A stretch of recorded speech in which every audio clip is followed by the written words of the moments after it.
देखिए एक्सरसाइज 4.5 के इंट्रोडक्शन में दो चीज़ें हैं।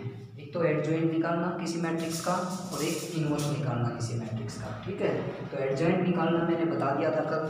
ठीक है, तो आज मैं बताता हूँ इनवर्स निकालना हो किसी मैट्रिक्स का। ठीक है, तो जब किसी मैट्रिक्स का इनवर्स फाइंड आउट करते हैं तो उसके तीन मेथड्स होते हैं। नंबर एक एलिमेंट्री रो ट्रांसफॉर्मेशन मेथड, जो कि हमने एक्सरसाइज 3.4 में सीखा था। ठीक है, सेकेंड वन डायरेक्ट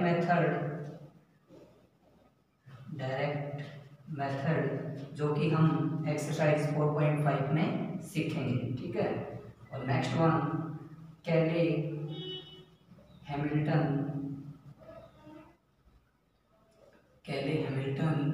प्रोसेस। ठीक है, कैले हैमिल्टन प्रोसेस से भी हम इनवर्स फाइंड आउट करना सीखेंगे, जिसमें हम pre multiplying by both side करके pre multiplying by A inverse on both side. ठीक है, या फिर पोस्ट मल्टीप्लाई भी करते हैं। ठीक है, तो अब देखते हैं हम direct method for finding A inverse. ठीक है, तो इनवर्स निकालने के लिए इनवर्स ऑफ ए मैट्रिक्स, एक मैट्रिक्स का इनवर्स निकालने के लिए ये कंडीशन होती है कि गिवन मैट्रिक्स क्या होनी चाहिए, नॉन सिंगुलर होनी चाहिए, तभी उस मैट्रिक्स का इनवर्स एग्जिस्ट होगा, अदरवाइज एग्जिस्ट नहीं होगा। ठीक है, matrix is always non singular, ये कंडीशन होती है जब भी हम किसी मैट्रिक्स का इनवर्स फाइंड आउट करेंगे। ठीक है, तो इनवर्स फाइंड आउट कर रहे हैं आप, ये सेकंड मेथड सीख रहे हैं, कौन सा, डायरेक्ट मेथड। जब कोई मैट्रिक्स दे रखी हो सिंपल आपको, ठीक है, और आपको ये कहे कि इनवर्स निकालिए, ठीक है, तब आपने क्या करना है, inverse of A is equals to 1 by determinant of A into adjoint of A, ये मेथड लगा देना है आपने। ठीक है, कंडीशन इसमें determinant of A does not equal to 0। क्यों ऐसा, क्योंकि ये जो कंडीशन है ये यही बोल रही है जब किसी मैट्रिक्स का डिटरमिनेंट अगर डज नॉट इक्वल टू 0 आए तो उस मैट्रिक्स को बोलते हैं नॉन सिंगुलर, तभी उसका इनवर्स एग्जिस्ट होगा। ध्यान रखना इस चीज़ का। ठीक है, ये कौन सा मेथड है, इनवर्स फाइंड आउट करना। ठीक है, मैं एक बार 2 into 2 ऑर्डर का डिटरमिनेंट इनवर्स फाइंड आउट करना सिखाता हूँ आपको। जैसे कि मैट्रिक्स ए देगी आपको 1 2 3 4 और ये कहे कि फाइंड इनवर्स ऑफ ए, तो ध्यान से देखिए जब इनवर्स ऑफ ए निकालते हैं किसी मैट्रिक्स का तो किन किन चीज़ों की हमें रिक्वायरमेंट होती है, किस किस चीज़ों की, डिटरमिनेंट ऑफ ए और एडजॉइंट ऑफ ए। ठीक है, मैन तो इसमें डिटरमिनेंट ऑफ ए निकाली है। ठीक है, तभी आगे क्वेश्चन बढ़ेगा जब determinant of A does not equal to 0 आएगा, क्योंकि इज इक्वल टू 0 आएगा तो क्वेश्चन वहीं पे खत्म हो जाएगा, क्योंकि determinant of A is equals to 0 it means that matrix is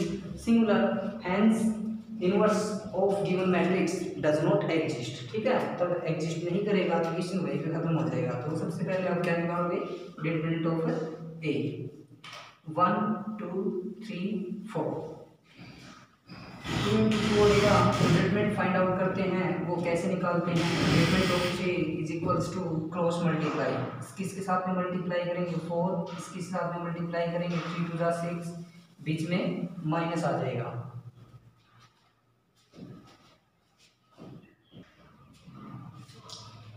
तो देखिए determinant of A is equals to क्या आ गया अपने पास में, -2, determinant of A is equals to -2 does not equal to 0, so inverse of a is exist, inverse of a is exist, क्या हो जाएगा, exist। ठीक है, तो अब देखिए जैसे ये एग्जिस्ट हो जाता है तब हम एडजॉइंट ऑफ ए भी फाइंड आउट करेंगे। ठीक है, तो देखिए एडजॉइंट ऑफ ए निकालना हो तो कैसे निकालेंगे, उसके लिए हमें क्या करना पड़ेगा, कोफैक्टर्स फाइंड आउट करने पड़ेंगे उस मैट्रिक्स के, तो कोफैक्टर्स ऑफ ए। ठीक है, इस मैट्रिक्स के कोफैक्टर फाइंड आउट करेंगे। तो देखिए फर्स्ट एलिमेंट जो 1 है उसका कोफैक्टर देखते हैं, a1 1। ठीक है, फर्स्ट रो गई, फर्स्ट कॉलम कितना आया 4, a1 2। ठीक है, फर्स्ट रो, सेकंड कॉलम 4 आ गया, बट बताया था मैंने यहाँ पे रो और कॉलम का सम अगर ओड आया तो साइन चेंज कर देंगे, माइनस हो जाएगा, ठीक है, माइनस आता रिजल्ट तो प्लस कर देते हैं। 821 इज इक्वल्स टू, देखिए सेकेंड रो फर्स्ट कॉलम कितना आ गया -2, 822 1। Now adjoint of A is equals to 4 -2 1, transpose कर देंगे इसका। Adjoint of A is equals to कितना आया 4 -2 1। ये ट्रांसपोज बता चुका हूं मैं, ठीक है, यानी रो की आपने कॉलम बनानी तो एडजॉइंट आ जाए, एडजॉइंट टू ट्रांसपोज आ जाएगा आपके पास में, ठीक है। तो एडजॉइंट ऑफ ए आ गया आपके पास, तो inverse of A is equals to, देखिए क्या होगा, डेटरमिनेंट ऑफ ए क्या है, डेटरमिनेंट ऑफ ए -2 है, तो फॉर्मूले में रखिए 1/-2 इनटू एडजॉइंट ऑफ ए, तो एडजॉइंट ऑफ ए क्या है 4 -2 -4 1, तो ये हमारा आंसर आ गया, ठीक है। तो ये कौन सा मेथड था, डायरेक्ट मेथड था, ठीक है, इनवर्स निकालने का। ये था 2 × 2 होगा। इसी तरह से 3 × 3 का होगा, कैसे, क्योंकि 3 × 3 में फॉर्मूला तो नहीं रहेगा 1/डेटरमिनेंट ऑफ ए × एडजॉइंट ऑफ ए, ठीक है। तो वही डेटरमिनेंट ऑफ ए 3 × 3 का बता दिया कैसे फाइंड आउट करना है, एक्सपेंडिंग मेथड से एक्सपेंड कर देना कोई भी रो या कॉलम, ये हम सीख चुके हैं। 3 × 3 का डेटरमिनेंट निकालना भी, एडजॉइंट निकालना भी। एडजॉइंट निकालना कब सिखाया था, 3 × 3 ऑर्डर का, ठीक है, तो आप खुद निकाल सकते हो, ठीक है। तो ये हो गया डायरेक्ट मेथड, ठीक है। अब देखिए कैले हैमिल्टन प्रोसेस क्या है, कैले हैमिल्टन प्रोसेस हम क्वेश्चन से समझाएंगे आपको, ठीक है। अभी हम एक्सरसाइज 4.5 स्टार्ट करते हैं, ठीक है।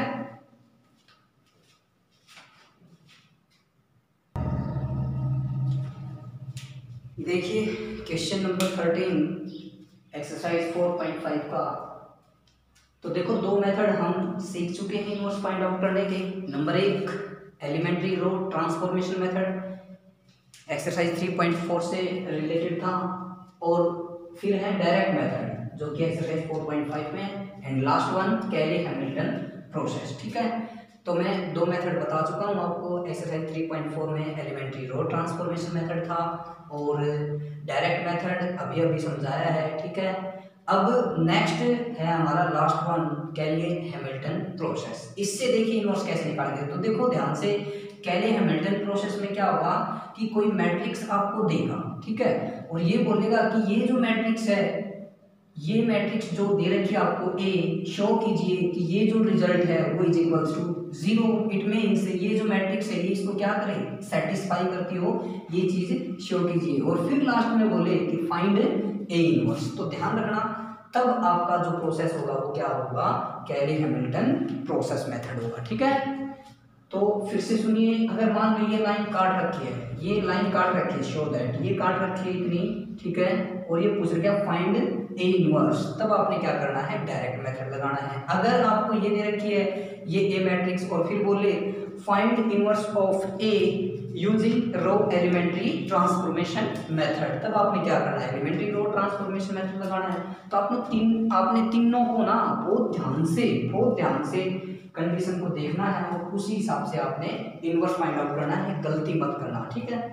तो देखिए ध्यान से, अब हम क्या करते हैं, इस मैट्रिक्स को पहले इसके अंदर शो करवाते हैं कि ये जो रिजल्ट है वो इज इक्वल्स टू 0, ठीक है। तो देखिए इस रिजल्ट को इज इक्वल्स टू 0 लाने के लिए मुझे क्या, किस चीज की रिक्वायरमेंट है, ए स्क्वायर की। तो सबसे पहले मैं ए स्क्वायर फाइंड आउट करूंगा। ए स्क्वायर को क्या लिख सकता हूं मैं, ए इंटू ए, ठीक है। तो ए मैट्रिक्स हमें गिवन है which is 3 1 -1 2 3 1 -1 2। फिर क्या करना है, आपने मल्टीप्लाई करनी है, मल्टीप्लिकेशन ऑफ टू मैट्रिसेस, इस साइड की रो इस साइड की कॉलम्स, ठीक है। तो फर्स्ट एलिमेंट की फर्स्ट के साथ में, सेकंड की सेकंड के साथ में, ठीक है। तो इस एलिमेंट की इसके साथ में मल्टीप्लाई करेंगे 9, और इसकी इसके साथ में मल्टीप्लाई करेंगे -1, ठीक है। दोनों को जोड़ना है। अब देखो फर्स्ट रो की फर्स्ट कॉलम के साथ में हो गई है मल्टीप्लाई, अब फर्स्ट रो की सेकंड कॉलम के साथ में है, ठीक है। वहीं फर्स्ट एलिमेंट की फर्स्ट के साथ में, सेकंड की सेकंड। अब आगे देखिए, फर्स्ट रो की फर्स्ट कॉलम के साथ में मल्टीप्लाई की, अब फर्स्ट रो की सेकंड कॉलम के साथ में, फर्स्ट एलिमेंट की फर्स्ट के साथ में आ जाएगा 3, सेकंड एलिमेंट की सेकंड के साथ में यानी प्लस कर, ठीक है। फर्स्ट रो की second first column second column के साथ में हो गई है मल्टीप्लाई, अब सेकंड रो की फर्स्ट कॉलम के साथ में, फर्स्ट एलिमेंट की फर्स्ट के साथ में, सेकंड की सेकंड के साथ में, तो ये -3 -2। अब सेकंड रो की सेकंड कॉलम के साथ में करेंगे तो -1 + 4। सिंप्लीफाई कीजिए इसको, 8 5 -5 और 3, ठीक है। अब देखिए नाउ जिसको प्रूव करना है उसकी लेफ्ट हैंड साइड लेंगे, taking left hand side. Left hand side में क्या है, a² - 5a + 7 times of identity. a² क्या आया था हमारा 8 5 -5 3 -5 टाइम्स ऑफ a क्या दे रखा है 3 1 -1 2 प्लस 7 टाइम्स ऑफ 5 यानी 1 0 0, ठीक है। देखिए 8 5 -5 3 -5 के अंदर मल्टीप्लाई कीजिए 15 5 -5 10, 7 की मल्टीप्लाई कीजिए 7 0 0 7। सिंप्लीफाई कीजिए बस इसको, पहले इन दोनों मैट्रिक्स की सब्ट्रैक्शन कीजिए। 8 - 15 -7 5 - 5 0 -5 +5 0 3 - 10 -7 प्लस 7 0 0 7, ठीक है। तो रिजल्ट क्या आया 0 0 0। This is right hand side, ठीक है। और 0 ही आना चाहिए था, 0 के इक्वल आना चाहिए था। अब देखिए तो ये काम करना था कि ये मैट्रिक्स है इसके अंदर शो करवानी थी कि ये किसके इक्वल आए 0 के। फिर आगे इसने लिखा हुआ था क्या, हैंस फाइंड ए, है ना, क्या निकालना था इनवर्स ऑफ ए। अब आगे देखिए प्रोसेस क्या है ध्यान से। अच्छा, प्रॉपर्टीज ऑफ इनवर्स, पहले इनवर्स की थोड़ी सी प्रॉपर्टी बता देता हूँ। प्रॉपर्टीज ऑफ इनवर्स क्या, पहली जब दो मैट्रिक्स अगर स्क्वायर हैं तो उनकी प्रोडक्ट का इनवर्स इज इक्वल्स टू किसकी हुआ B inverse into A inverse. ध्यान रखना क्योंकि पहले बी मैट्रिक्स का इनवर्स पहले लिखा जाएगा और ए का बाद में। ध्यान रखना, मान लो यहाँ पे ए बी सी ऐसे होता, ए बी सी कंप्लीट का जो इनवर्स है वो किसके इक्वल होगा, तो सी इनवर्स बी इनवर्स और ए इनवर्स ऐसे हो जाएगा, ठीक है। इसको अब देखिए next property, transpose of A complete का इनवर्स है वो इज इक्वल्स टू हुआ इनवर्स ऑफ ए कंप्लीट का ट्रांसपोज। नेक्स्ट है A inverse multiply A is equals to A into A inverse is equals to होगा आइडेंटिटी 3। लास्ट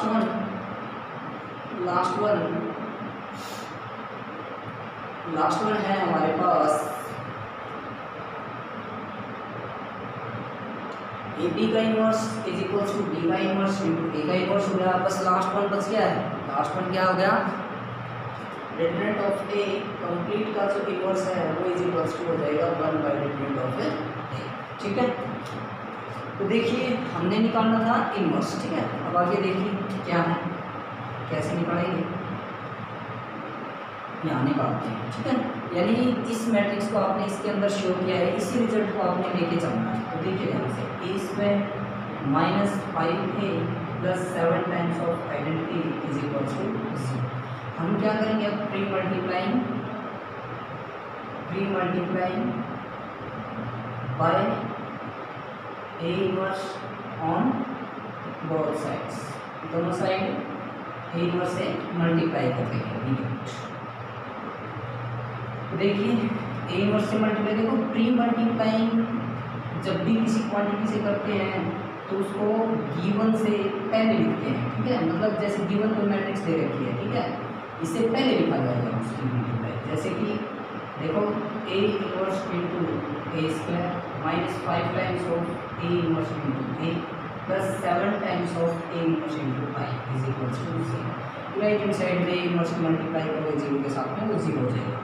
देखिए जिस quantity से मैंने मल्टीप्लाई किया ऊपर वाली इक्वेशन को, उसको मैंने पहले लिखा हुआ है ना, गिवन मैट्रिक्स ए स्क्वायर से पहले लिखा, ए से पहले लिखा, आई से पहले लिखा, ठीक है। तो ध्यान रखना इसका, ठीक है। अगर गलती से आपने पीछे लिख दिया तो गलत हो जाएगा। क्योंकि मैट्रिक्स में ए इंटू बी की मल्टीप्लाई अलग होती है और बी इंटू ए की अलग होती है, ध्यान रखना इस चीज़ का। अगर यहाँ पे post multiply by A inverse लिखोगे तभी चल जाएगा, लेकिन पोस्ट मल्टीप्लाई अगर लिख रहे हो तो ये ए इनवर्स इसके बाद में लिखा जाएगा ए स्क्वायर के बाद में, ठीक है, ध्यान रखना। अब देखिए इस ए स्क्वायर को तोड़ देंगे, ए स्क्वायर को लिख देंगे ए इनवर्स, देखिए ए स्क्वायर को लिख दिया ए इंटू ए, एक ए तो दे दिया इनवर्स ऑफ ए को, एक बार हो गया -5 times of A inverse into A, इसको ब्रैकेट में रख दिया +7 times of A inverse into I is equals to 0, ठीक है। तो देखिए ध्यान से ए इनवर्स इंटू ए, देखिए ये प्रॉपर्टी है, देखिए ध्यान से ए इनवर्स इंटू ए किसकी इक्वल है, आइडेंटिटी एन की, ठीक है, आइडेंटिटी एन की। तो यहाँ पे देखिए गिवन मैट्रिक्स कितने ऑर्डर की है, 2 इंटू 2 ऑर्डर की है, यहाँ पे आइडेंटिटी क्या आ जाएगी 2 इंटू 2 ऑर्डर की, I2 भी लिख सकते हो, अदरवाइज इसको सेम छोड़ सकते हो, ठीक है, इंटू ए -5 टाइम्स ऑफ ये भी क्या हो गया आई +7 टाइम्स ऑफ, देखिए ए इनवर्स इंटू ए क्या हो जाएगा ए इनवर्स, क्योंकि किसी मैट्रिक्स के साथ में मल्टीप्लाई करते हैं ना आइडेंटिटी की, तो वही चीज़ रखते हैं। देखो इनवर्स ऑफ ए, यानी किसी मैट्रिक्स का आपने इनवर्स निकाला तो भी तो किस फॉर्म में आएगा, मैट्रिक्स फॉर्म में ही आएगा। तो ए इनवर्स की मल्टीप्लाई आपने इसके साथ में की आई के साथ, तो क्या आ गया यहाँ पे इनवर्स ऑफ ए, यानी एज इट इज आ जाता है, जो आई खत्म हो जाता है। तो देखिए हमने इनवर्स निकालना था, तो इनवर्स वाला पोर्शन इसी साइड रखते हैं, बाकी को राइट हैंड साइड में शिफ्ट कर देते हैं। देखिए यहाँ से ये माइनस है, उस साइड जाके प्लस हो जाएगा, तो इसको पहले लिख दिया, और माइनस आइडेंटिटी इंटू ए, तो 7 times of A inverse is equals to 5i, ये भी देखिए आइडेंटिटी इंटू ए को क्या लिख सकते हैं, ए लिख सकते हैं, 7 times of A inverse is equals to 5 times of i, यानी 1 0 0 1 माइनस ए मैट्रिक्स क्या दे रखी हमें 3 1 और -1 2, ठीक है।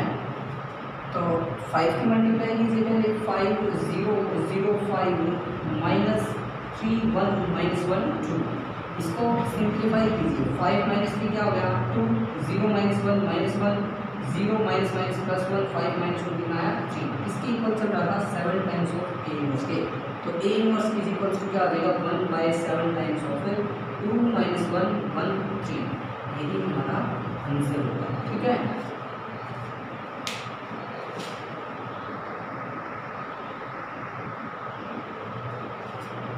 देखिए हमने तीनों मेथड्स निकालने सीख लिए, ठीक है, इनवर्स के, जो कि पहला क्या था elementary row transformation method, second क्या था डायरेक्ट मेथड, थर्ड जो कि अभी समझाया है क्या कैले हैमिल्टन प्रोसेस। तो हमने एक्सरसाइज 4.5 का इंट्रोडक्शन कंप्लीट कर लिया है और क्वेश्चन नंबर 13 भी साथ साथ में कंप्लीट कर लिया, ठीक है। अब हम एक्सरसाइज 4.5 स्टार्ट करते हैं।